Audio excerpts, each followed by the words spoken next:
বেনাপোল যশোর নড়াইল ঢাকা এবং দর্শনা যশোর নড়াইল ঢাকা রুটে দিনে দুটি করে যাত্রীবাহী ট্রেন চালানোর দাবিতে রেল লাইন অবরোধ করেছে যশোরবাসী। মঙ্গলবার দুপুর 1টা থেকে 2টা 30 মিনিট পর্যন্ত যশোর জংশনে পূর্ব নির্ধারিত এই কর্মসূচি পালন করা হয়। এর ফলে ঢাকামুখী বেনাপোল এক্সপ্রেস ট্রেনটির যাত্রা প্রায় আধা ঘন্টা বিলম্বিত হয়। অবরোধ চলাকালে যশোরের জেলা প্রশাসক কর্মসূচি স্থলে হাজির হয়ে আন্দোলনকারীদের উদ্দেশ্যে বক্তব্য দেওয়ার পর অবরোধ তুলে নেওয়া হয়। জেলা প্রশাসক মোহাম্মদ আজহারুল ইসলাম বলেন, যশোরবাসীর যৌক্তিক দাবি দাওয়াগুলো সরকারের সংশ্লিষ্ট কর্তৃপক্ষের কাছে নিয়মিত পাঠানো হচ্ছে।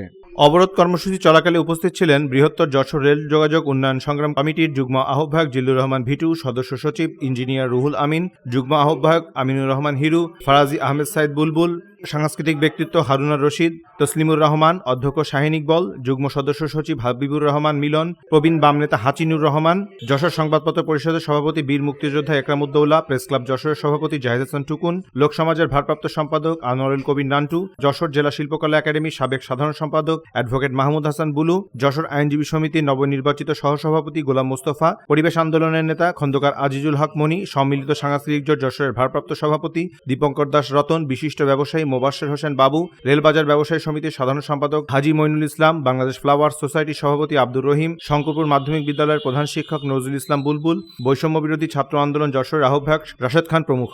ডেস্ক রিপোর্ট, দৈনিক রানার।